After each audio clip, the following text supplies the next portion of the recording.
જે જગ્યાએ તમારા આજ સુધીના કડવા સંબંધો થયેલા હોય ને એ કથા સાંભળ્યા પછી મારા કથાજનના શ્રોતાજનોને વ્યાસપીઠ ઉપરથી મારી બે હાથ જોડીને વિનંતી બાપ કે જે જગ્યાએ તમે સંબંધો ખરાબ કરીને બેઠા હોય ને કથા 9 દીની પૂરી થઈ ગયા પછી આ અનુષ્ઠાનમાં તમે બેઠા છો કથા પૂરી થઈ ગયા પછી 10મે દિવસે એ તમારો દુશ્મનનું આંગણું જ્યાં હોય ને ત્યાં જઈને એને કહેજો કે જય મહાદેવ, જય શ્રી કૃષ્ણ.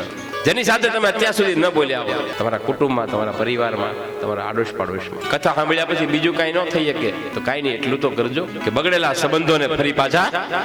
તમને માળા લઈને બેસી જવાનું નથી કહેતો, તમે લાખો રૂપિયા દાન દઈ દો એમ પણ નથી કહેતો બાપ, પણ જ્યાં કડવાશ મૂકીને આવ્યા છીએ ને ત્યાં ફરી જઈ ને થોડા અમૃતના છાંટણા નાખી આવજો બાપ, જીવન મસ્ત બની જાય છે.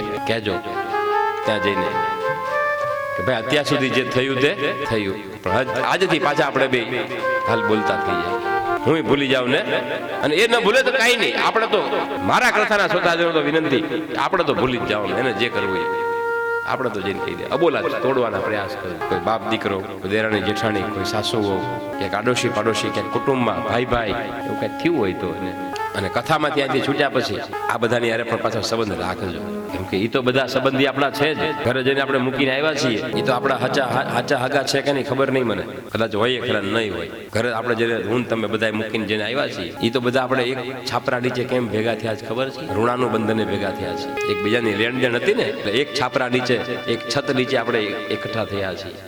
અને જેવી લેણદેણ પૂરી થઈ જશે ને સૌના માર્ગે જતા રહેશે બાપ. કોઈ પાણી પીવા ઉભો રહેતું એમાં રચ્યા પચ્યા ન રહેતા, થોડાક એમાંથી બહાર નીકળીને ઈશ્વર પ્રત્યે થોડી ગતિ કરજો. રહો બધાની સાથે, ઘર બાર છોડવાનું નથી કહેતો. સાધુ થઈ જાય બાવા કરે, હું કઈ બાવા કરવા નથી આવ્યો. ઘરે જઈને મૂકીને આવ્યા છીએ, હાચા હગા છે કે નહીં એની મને ખબર નહીં, પણ એક વસ્તુ 100%, અહીં જે બધા ભેગા થયા છે ને આપણે આ એક માંડવા નીચે, આપણે તો બધા હગા છીએ તો જ આ માંડવા નીચે ભેગા થયા હોય 100%.